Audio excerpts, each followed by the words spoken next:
Okay, Shalom Aleichem, and welcome back, everyone, as we are continuing in Talmud Bavli in the Sechet Sanhedrin.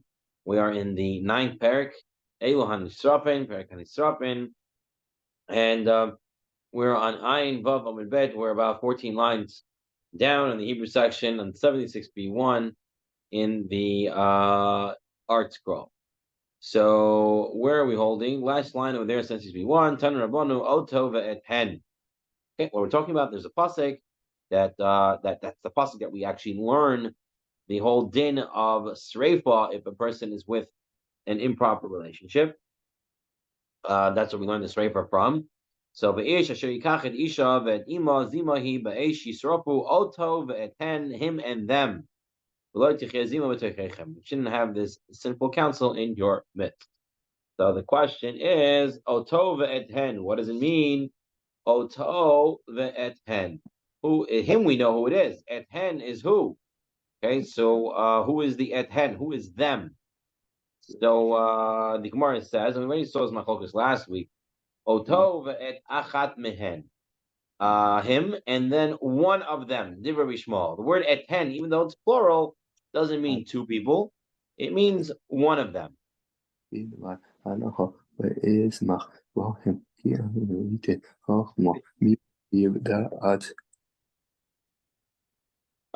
Rabbi Akiva, Omer Oto ve'et shtehen. Him and two of them. So what are we talking about? Now, obviously, the man he's married to, the woman he's married to cannot be the problem because he's married legally. So Rabbi Shmuel says one of them, and Rabbi Akiva says two of them. So who are we talking about? Ma'aminahu. What's the difference? The Gemara says, there's no difference in halacha, just how you darshan. What's going on? When it's otobet, him and one of them, him and them, it means one of them. So why does it say et hen? Shechem blush in Yavani, korin la'achat hena, or hina. In Greek, the word for one is hena, so Torah says, et hen, it means hena, it means one of them. That means the mother-in-law. If the man is with his mother-in-law, then they both get burned. And now the Eim Chamosai, what about his mother-in-law's mother? Midrasha Atya. We learned from Xer Shava and Henazim Zima that we saw last week, and it's Xer Shava. And Rabbi Akiva said, Akiva said, Oto be'eten, Oto be'chtein. Oto means him, Eten means two of them. Who are the two of them? Obviously, it can't be the wife. So the Eim Hamoto Hachakitiva. The Torah means two and telling us the mother-in-law and the mother-in-law's mother, right? The grandmother-in-law are both Isser from the Torah. Okay, that's the way Rabbi Akiva and Mishmal have the machloket according to Abaya, but Rava has a different explanation. Rabbi Shmuel says one of them. Rabbi Akiva says two of them. What does that mean? The question is, the whole difference here is if the mother-in-law, if he sins with his mother-in-law, but after the death of his wife. Okay, so Rabbi Shmuel says you would give them sreifa even though the wife is no longer here. You would give sreifa. Why? Because you only need one of them, right? Just achat mihen, right? Hen means one. Just one of them has to be there, and since the mother-in-law is there, even though the wife is not, still gets burning. Rabbi Akiva Savar, Akiva says, Isura be'alma, not you cannot get sreifa. It's an isur, not just as a regular isur, it's actually an isur karet, says the Rambam, right? The Allah is like Rabbi Akiva. The way Rava explains this machloket, that if the wife is no longer alive and he sins with the mother-in-law, he would get karet. Same thing if he would sin with the with his wife's daughter. Take a look in the halacha. One who, after the death of his wife, engages in intercourse with the mother of his wife or the daughter of his wife, is liable to receive karet, but is not liable to burning. Says the Rambam. This ruling is in accordance with the opinion of the Rabbi Akiva, in accordance with the opinion of Rava in his dispute with the Baya. When it means a mere prohibition, when it says Isur Ba'alma, doesn't just mean a lav. It means there's no court-imposed death penalty. That's what the Rambam explains over here. So very good.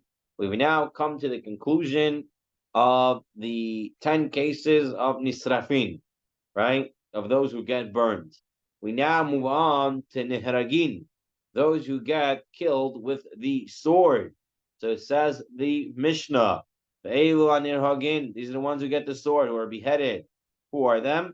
Harutseach, the murderer. Okay, someone who killed somebody. We're going to have to see how direct the killing has to be. The Mishnah will go into it, the Gemara will elaborate. The Anshe Ir Hanidachad, and the people of an Ir Hanidachad, right? So if a whole city was led astray, those people who were led astray, not that made them go astray, the ones who got led astray, they would be killed with the sword. So our Mishnah will continue talking about the person who killed. Rotzeach shika et re'eu be'evan over barzel. If a murderer struck his fellow with a stone or a piece of iron, or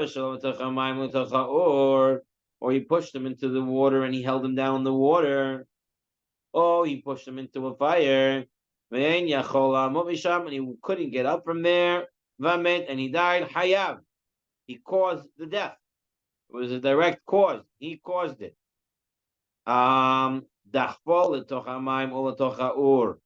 If he threw him into the water or into the fire, and there was an escape route, but he died anyway, Potter. Then he is Potter. The Rambam says Potter here doesn't mean Potter, he didn't do anything. He is a murderer.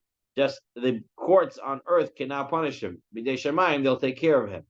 Okay, that doesn't mean that it's okay to do. Potter doesn't mean he's not liable. It means he's liable. B'dei Shemayim. Okay, Shisa boed nakelev. If someone incited a dog against a person to bite him and kill him, Shisa was an achash, or he incited a snake. Potter. It's not direct enough for him to be hayab mita on earth. Again, in Shemaim, they'll take care of him. If you picked up the snake and you cause it to bite somebody, instead of Yehuda that says, yeah, you could give him the death penalty. The Chachamim say he cannot be held liable to be killed in that case, b'dei Adam, in the hands of man. Rather, it's Shemaim that will take care of him. Okay, an interesting note before we move on to the Gemara. The Gemara interestingly said that the murders here were enumerated, were interesting. They were stuck with a stone, which is like a skila. Then there was the fire, which is like srifa. Then there was in the water, which is like chenik, strangulation. And yet, what do we see? All of them are punished with the sword. Don't think it's like Adam Zayimim when punish them like they wanted to punish the other guy. No, rather what? Rather each type of murderer, he always gets the sword. Okay, starts the Gemara about Elu Hanihargin, those that you kill. The Gemara starts off with Omar Shmuel. Why doesn't it say the word Yad by Barzel? Okay, this would make a lot more sense if you take a look at the note 26 in the art scroll. He brings down a couple of psukim, and Rashi talks about it in a sentence or two. But here in the art scroll, note 26, they bring down actually the psukim that we're dealing with. So if you take a look, it talks about if he struck him with an iron implement, fine. But then it talks about Evan. But here it doesn't say just hit him with it. It says Evan Yad, or with a handheld stone. And he kills him with that. And the next one, yad, or with a handheld wooden implement, he kills him. So why by the stone and the wood? The Torah says handheld, but by Barzel it doesn't say handheld. That's the question of the Gemara. The Gemara answers, because a barzel kills in any amount. Doesn't even have to be handheld. Any small little piece of barzel of iron can cause death. Rabbi Omer, it's known really for the one who spoke and the world became into being. That the iron implement can cause death in any amount. Therefore, the Torah did not give a shiur. Hanimili, and this is true, where it pierces the vitamin, where it's a piercer, where it can pierce somebody in his heart, in his head, whatever it is, the vital organs, it can pierce and kill him. So what's going on over there? So the Rambam explains, the Rambam says that usually when someone kills somebody with a stone or a wood or any other implement, you would have to assess the implement to see the object if it actually could have killed somebody. But when it comes to iron that's a piercer, you don't have to measure it. Here, I'll read the English of the Rambam, as it's brought down here in the Steinzelt. One who stabs another with an iron instrument, even if it's very small, and the person dies from the stab wound, is a murderer and liable to be executed by beheading, as the Torah did not specify a measure for iron instruments. This is a ruling in case where one stabs another. But if one uses an iron implement or iron tool and he strikes one, he strikes it. He uses it, for example, like a club, right? Using it like a bat. So in that case, then you have to assess whether or not an iron instrument of that size is normal, capable of causing death, says the Rambam. So the Rambam explains it more very simply, and it's halacha. If it's an iron implement that's a piercer, no matter what size, and you pierce the guy with it, you stabbed him with it, you are considered a murderer. If you use an iron instrument, but you looked at to knock them over the head, then it's like stone or wood. You have to assess if it can actually kill somebody. Okay, very good. Now, don't forget, by the way, every time when we're learning this, is that obviously in these cases, you have to have the warning beforehand, right? You can never punish someone without the hasra, without the warning beforehand. Okay, now we're going to get a little more into some of the interesting topics here about killing. So the Mishnah said two interesting cases. The Mishnah said the case, you threw him into the water, and you didn't let him out. And then the other case was you threw him into the water and he could come out. All right, and the one he couldn't come out, he's chayav, and you're chayav. You get the misa, you get the death penalty. But if he could come out, then you don't get the death penalty. So the Gemara wants to say there is a novel lesson in each case. The first case has a novel, a hidush. And the second case also has a hidush. What's a hidush? What does this mean? What is it? It says the first case teaching us a very important lesson.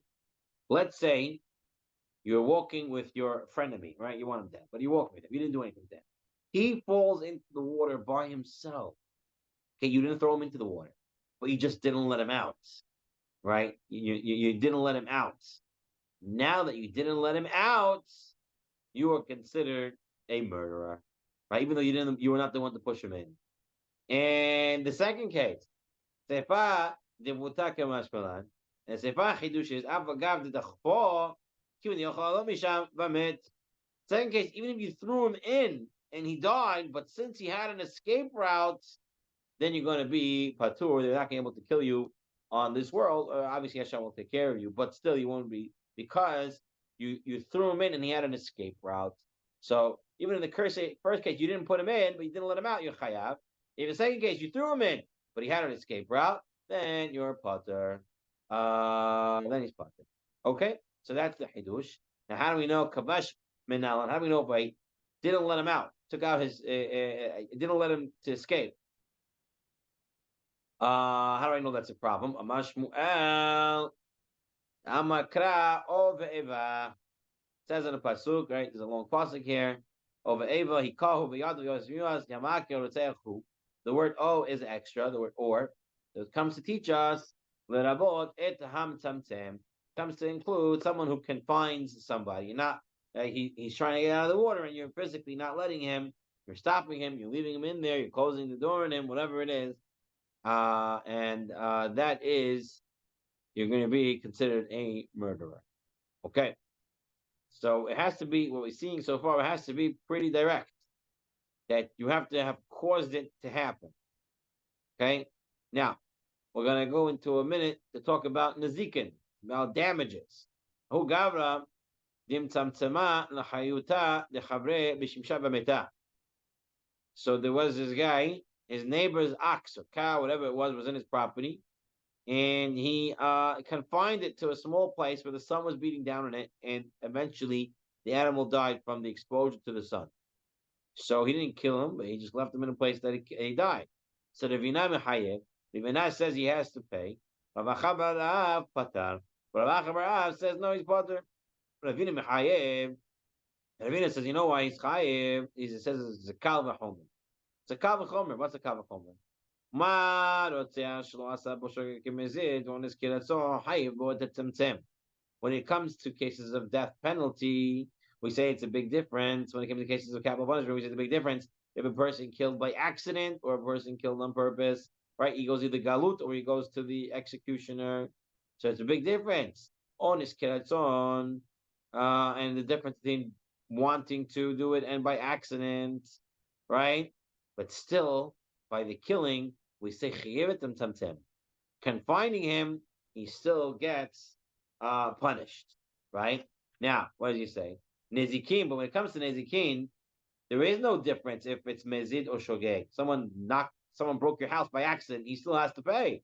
Nezikin should also be shogeg kemezid. By Nezikin, you have to pay, but on Karatza, it doesn't make a difference if it's an accident. You wanted the cart to fall into there, you didn't want the cart to go into there. It did. Still have to pay.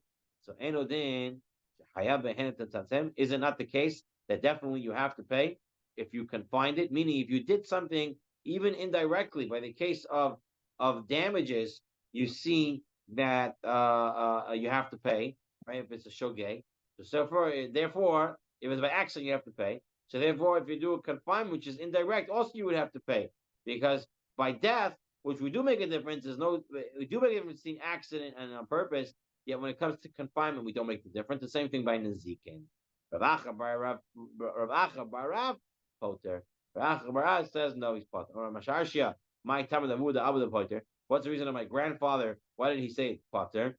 Omer Krai, he says because the pasuk says the remember the pasuk where we learned the Hamtamtem, the Ova Eva pasuk, Mot Yumata Makeru Tzeachu. It talks about the murderer. V'Ratzeachu the Chayav Lan Mitzamtzem. Mitzamtzem is only Chayav by Ratzech. That's what the pasuk is. Nezikin lo Chayav Lan Mitzamtzem. By Nezikin, there is no case of Mitzamtzem. There's no pasuk to tell us that you'll be Chayav for confinement. Let's read the Rambam.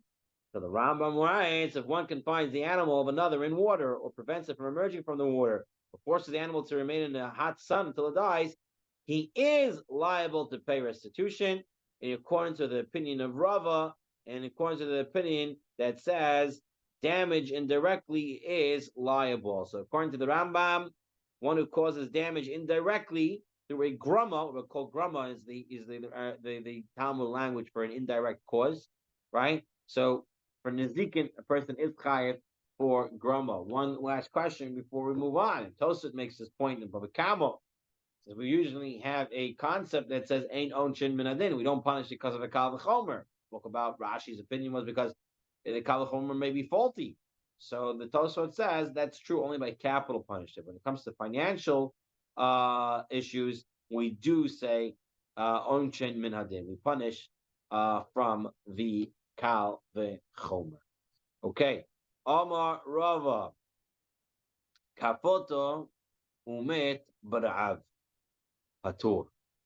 If one person bound another and then he died from hunger, you tie this guy up, right? An example I gave on Shabbat, you tie this guy up, you bring him to the hotel room, you put him on the bed, you do nothing else to him, you just leave him tied up on the bed. He can't get out. Right? So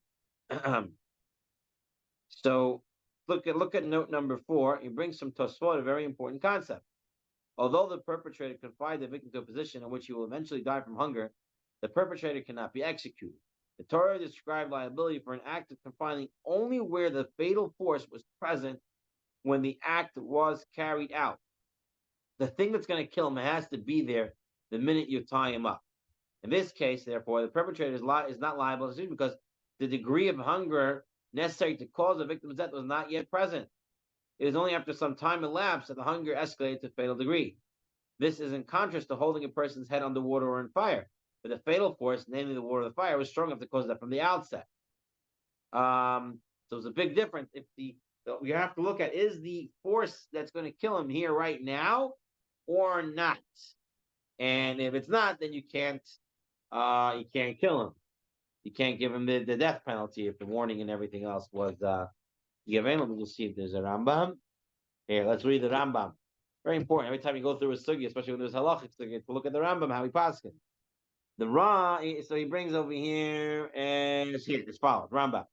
If one binds another, resulting in his death by starvation, although, and this is Rambam throughout the sugi, it says, although he's considered a murderer, he's not executed by the court in accordance with the opinion of Rava. So he's not considered a direct cause.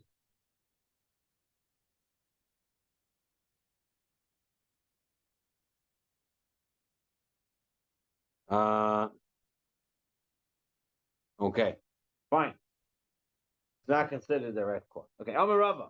Rava gives another case. Kafato b'hama v'mit, batzina v'mit hayat.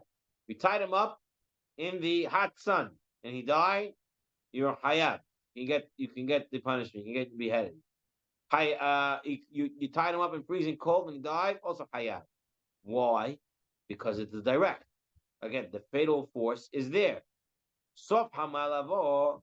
You tied him up when there was no sun, but eventually the sun will come.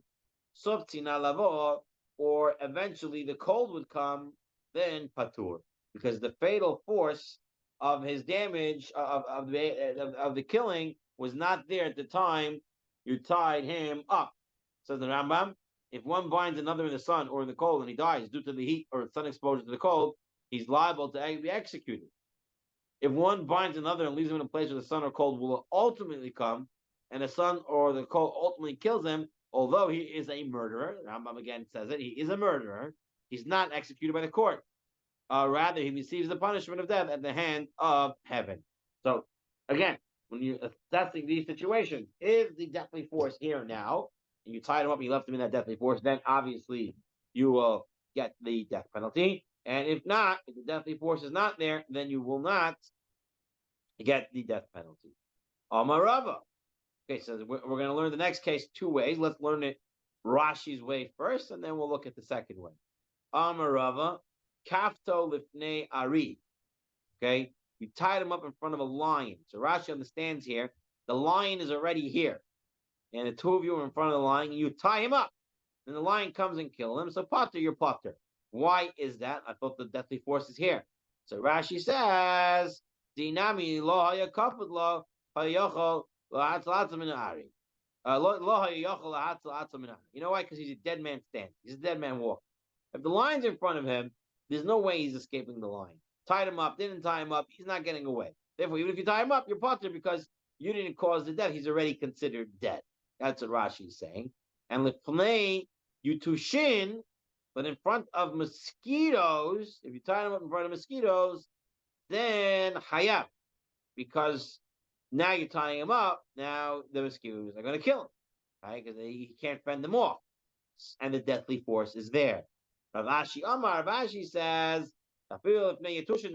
perhaps to say even in front of mosquitoes, he should be potter. Why? Hani azim, hani atu, because it's not the same mosquitoes. You left these mosquitoes, you tied them up with these mosquitoes here. Those mosquitoes left, and different mosquitoes came. So it's not the same deathly force.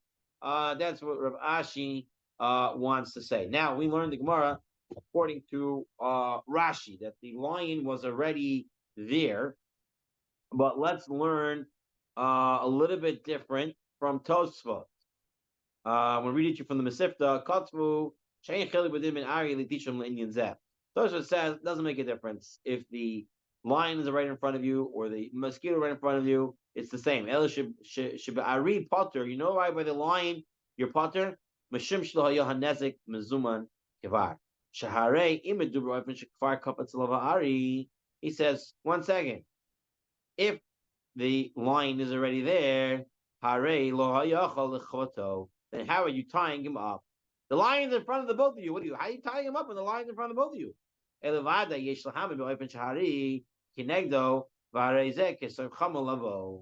Rather, you can say that the lion is there, but it's not right there right now. It's gonna come. It's around town. We know the lion's in the vicinity, but he's not right in front of him. So it's like the sun. You tie the guy up and there's no sun, and then the sun comes, and you're potter. You can't be killed. Same thing here. The Ari is around town. You don't know exactly where it is. You're tying him up, and the Ari then comes. So that's why you're potter. Although tushim by the mosquitoes, they're already attacking him. And that's as if you're tying him up in front of the sun. And the question here is if it's the same mosquitoes that are coming back, or a different set of mosquitoes. So Tosa understands that the lion is not here already. The lion is not there, and therefore he's parts because it's not in front of him. That's the Machloket Rashi and Tosfot how to learn the Gemara. And okay, just want to see if the Rambam brings anything on this case. No, the Rambam doesn't bring anything on this case. So the Rambam understands it. Just like Tosfot, depends. Is the sun coming, or the sun is coming, or the sun is already here? Is a lion here? Is a lion not here? Is a mosquito here? Is a mosquito not there? That's the way probably the Rambam would understand it as well. Okay, the next case that the Gemara brings. Itmar. Kafa alav gigit. You overturn a barrel over him. Okay? So ufara alav ma'aziva, and there's no air in and out. So he dies, lack of oxygen, buildup of CO2. And he dies in there. Rabba Rabbi Zera, Machloket Rabba Rabbi Zera. Chad Amar Hayav. One says he's Hayav. Chad Amar Patur. One says he's Patur. One says Hayav. One says he's Patur. Okay. Tistayim de Rabba Uda Amar Patur. It must be Rabba who said he's Patur. Amar Rabba, because Rabba said, Kafta Umed Bara'av. If you tied up a person and you let him die from hunger, Patur. So too here, you tied up the guy, you put him in the vat, you didn't kill him right that moment. Eventually, he died. So you should be potter, right? It's an eventual. The Gemara says, no, to start the Bizeru, who done potter. Perhaps the Bizeru said it was potter. The Bizeru said another case. He brought a guy into a marble house, a marble chamber, which is airtight. And you lit a candle also uses oxygen, so you're pulling out all the oxygen and bringing an increase of CO2, and he dies, then you're hayav. So the Gemara says, Rabbi Zeir says he's chayav their case, time to lit l'shraga, because he lit a candle, but in this case of the vat, of the barrel that you turn on top of him, he's not putting a candle, so maybe he's potter. Rabbi Zeir says only chayav if you light the candle. Whereas Omrei, hatam lo shaga lo matchil havla. No, there if you in the marble chamber, it's a big room. Therefore, Rabbi Zeir would say, you know why you have to have the candle to be hayav? Because you have to take away the air.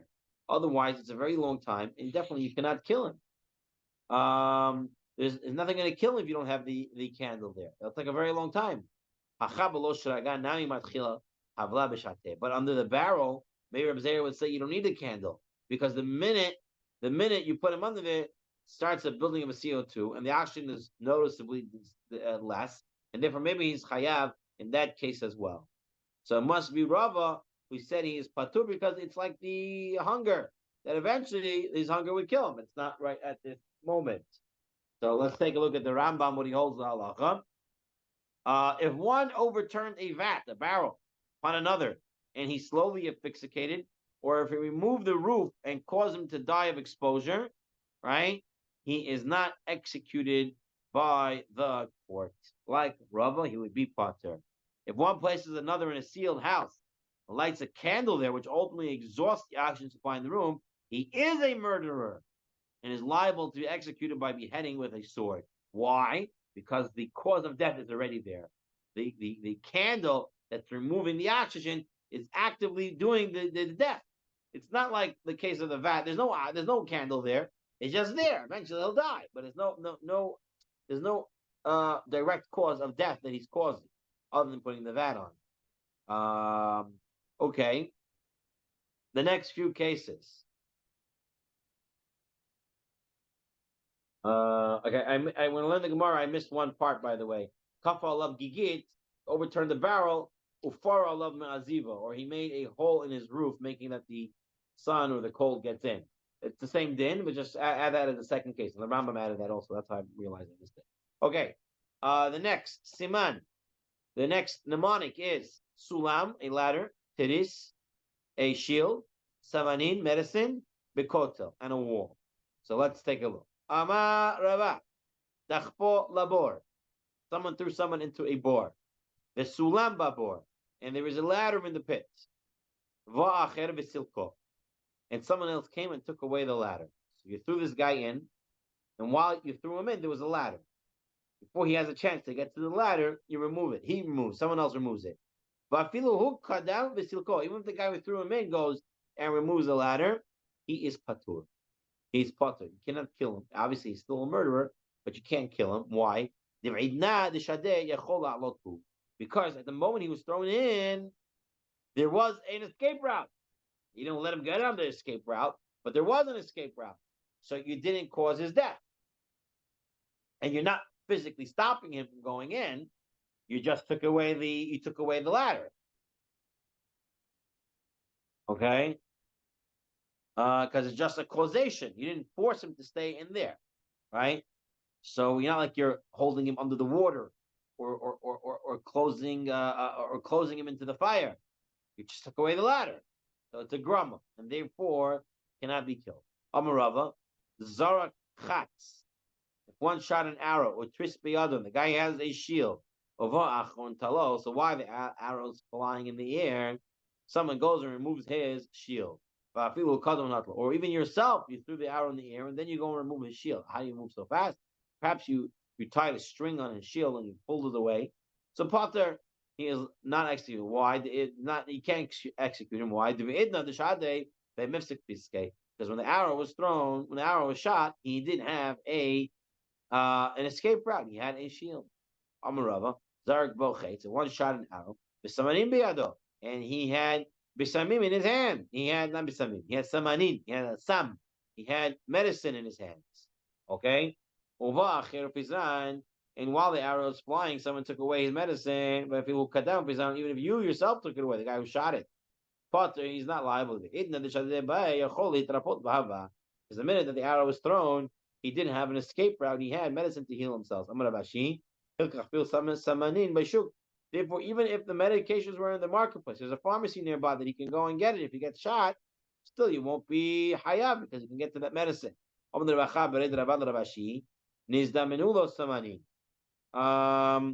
Let's say it's in a place where there were no medicines, but medicines were coming. What would be the law?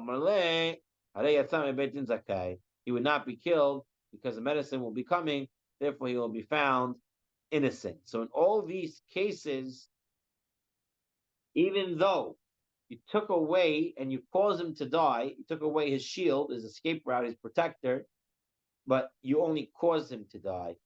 You didn't do it directly. And whatever you did beforehand was not counted as direct because at that moment he had what to save himself with. So let's take a look at the Rambam for a moment. The Rambam writes, with regard to one who pushed another into the pit, and there was a ladder in the pit with which the individual could emerge, and then someone, even if it was the one who pushed him in, removed the ladder. Or with regard to one who shot an arrow, someone holding a shield, and someone removed the shield. In both cases, although he is a murderer, he is not executed, but receives the punishment of death at the hand of heaven. Again, the Beit Din Shalmala cannot kill him because he's only a grumma causing it at this moment and not a direct action. Okay? Moving on. The Amar Rava Zarak Teror Bakotel. What happens if you throw a stone against a wall? The Hazra Lachoreha Veharga hits the wall, caroms off the wall, ricochets off the wall, and hits somebody and kills him. So the question really is hitting the wall and then it bouncing back from the wall. Is that considered the person's direct force, or is it considered a secondary source, what he would be potter, right? Because he didn't cause it then. So the Gemara says Hayab, he is considered liable and he can be executed, meaning that the bouncing off is considered his direct force. But Tana, Tuna, and a Tana has taught as follows: like those who play with a ball that kills, they throw it against the wall and it hits somebody and it kills somebody. Bim is it nargin. He did it on purpose to kill the guy. You kill him, execute him. Bishogeg, if he did it by accident and he killed somebody, golin. You send him to galut. The word says bishogeg golin. Why are you telling me bishogeg golin? Everybody knows you killed someone by go to galut. Pshita, simple. Gemara says, you know what? The mezid again itzachlei, since they had to tell me by the mezid that he would kill him. Therefore, it says also that b'shogeg you send him to galut. Now, why does that have to say by mezid? Mahu ditema hatra safek. Perhaps you would say it's a suffix. You tell him, oh, by the way, the warning is if you actually kill someone and it bounces off the wall, then you get me die. If not, then you're not. That's telling him safek. You're not sure if the bull's going to kill someone or not. And there's a question if a hasra suffix works or not. Okay? So, mi amar dahade, or perhaps this won't be. Kamash Milan, no, it works. What works? It's machlokas. I don't understand this Gemara. Do we say what works is that a hasra suffix, giving someone a warning based on a doubt he might kill or he might not kill someone, that works, and it can be hayab mitah based on that, or simpler to say no, that in such a case of playing with the ball and you're giving a warning, and the fact he kills someone, that's not considered hasra suffix, rather it's considered hasra vadai, because that people end up dying from such a act. So we have a brayta that supports this, that even a ricochet off the wall, a person is responsible for it in his direct action. Tanir Tachlifa Bar Marva Kamed Rabbi Abahu. Like those who play with the kadur, the ball, they kill. Now he says a very interesting topic. Toch arba amot patur. Very interesting ruling. If it bounced off the wall and hit the guy within 4 amot, he's patur. Patur from what? Rashi wants to learn he's patur from talking about we did it accidentally, and he's patur from going to galut if it hit him within 4. The Meiri and the Rambam seem to be saying he's talking about death. He's patur from the death penalty if he did it on purpose and he hit the guy within 4 amot. Chutz arba amot hayab. But if it's guy is further than 4 amot, then he's hayab. Then either he's hayab galut according to Rashi, according to the Meiri and the Rambam, he's hayab mitah. Doesn't make any sense. Why, if he's further? If the guy's more than 4 amot, then you're hayab. If he's within 4 amot, then he's not hayab. That doesn't make any sense. Someone Rabbi Rashi, hey chidami, what's this case? If the thrower wanted it to be like this, meaning he wanted it to go within the 4 amot, afilu purtanami. So even if it's a short distance, that was his intention. So why are you saying he's patur?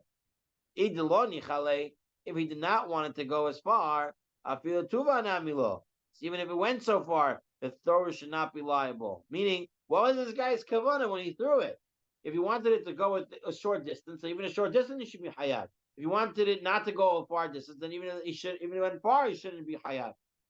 What's this whole thing here?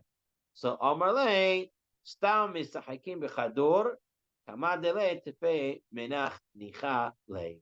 Is usually a ball thrower. The whole idea of throwing a ball is that the ball should go far.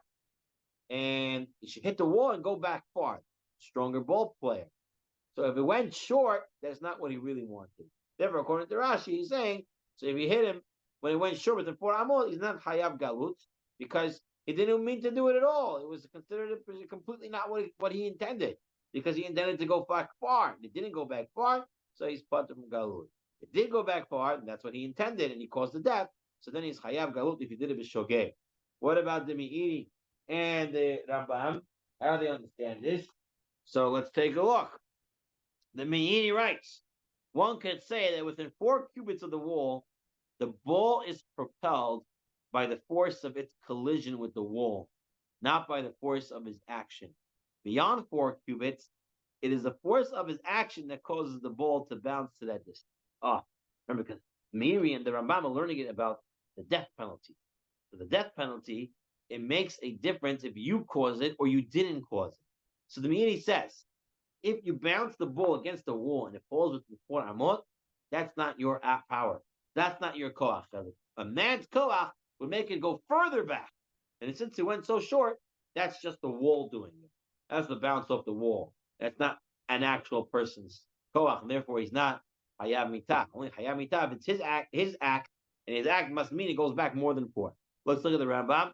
The Rambam reads down for halacha. If one casts a stone that's large enough to kill someone at a wall, and the stone caroms and kills a person, if he was forewarned, obviously you have to have the straw, he is liable to be executed. Likewise, in the case of those playing with a ball who were forewarned, and the ball caromed and killed a person, if it's within 4 cubits of the wall, they are exempt. Let's learn like the Meiri, because it's not his force. It's someone else's force, the wall's force. If it's beyond 4 cubits of the wall, then they are liable, because like the Meiri says, the fact that it goes back more than 4 amos shows that it is your force, the person's force, that caused it to happen, and it's a direct force, and he is hayav. Okay, let's take a look a little bit more. Lememra, is this to say the chahai gavna kochahu, that when it bounces back, it is the person's koach? It's a direct. You're telling me it's chayav mitah for bouncing the ball, and it kills somebody for more than 4 amot? Does that mean to say that that's his koach?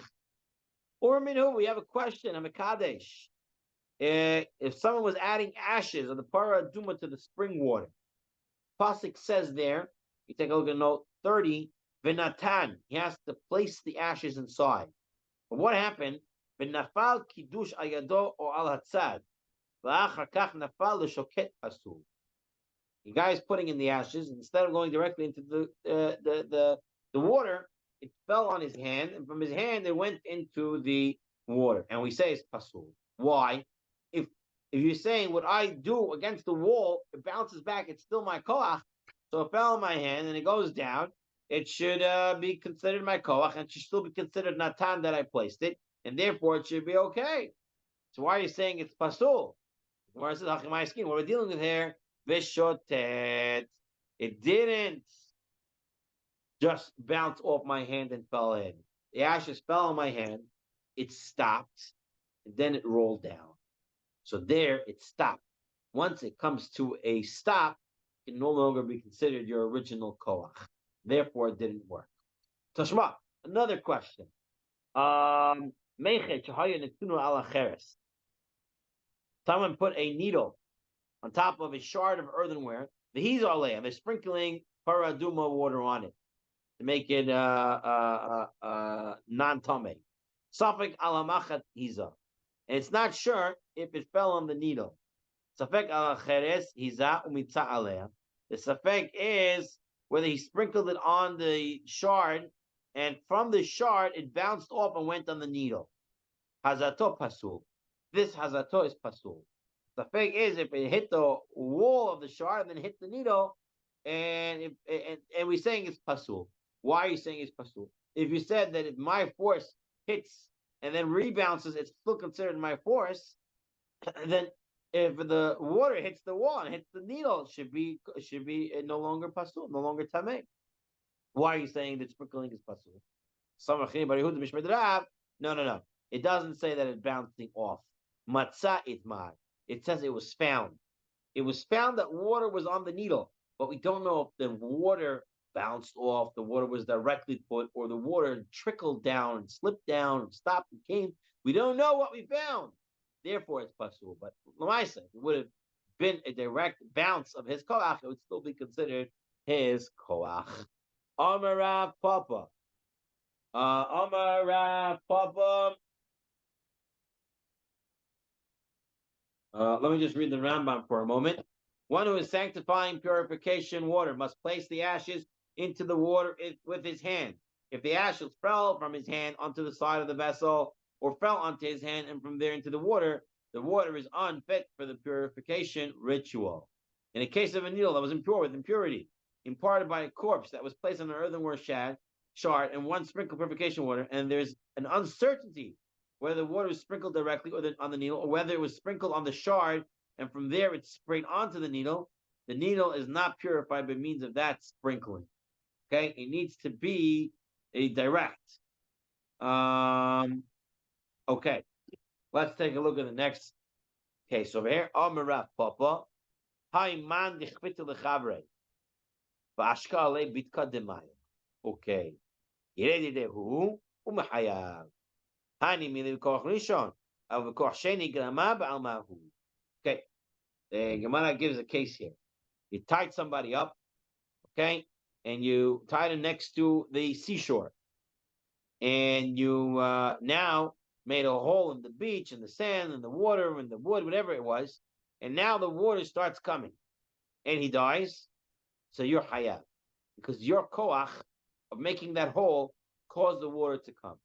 But let's say you are at some distance, and you make a hole somewhere, but the water doesn't come immediately. It's a secondary force that causes it. Okay?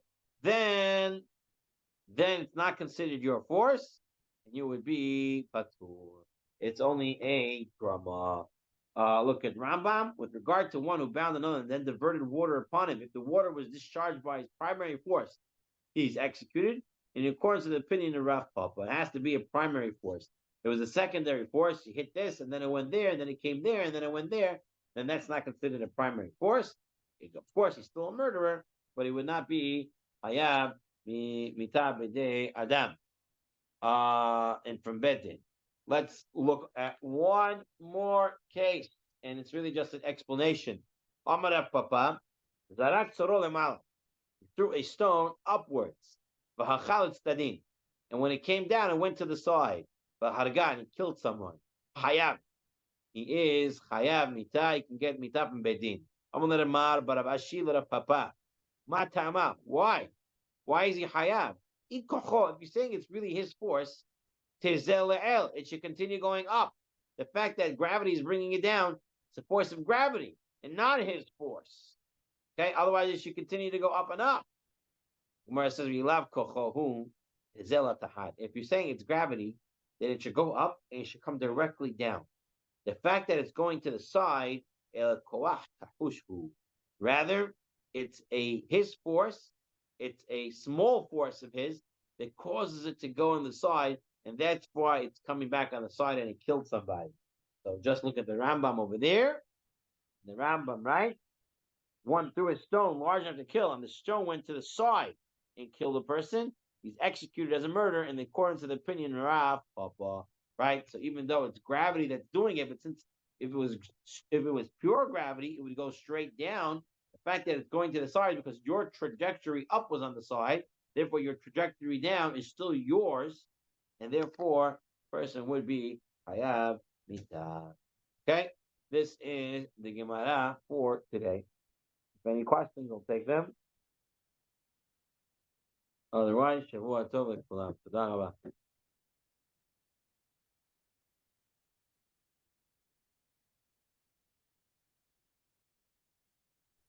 Thank you.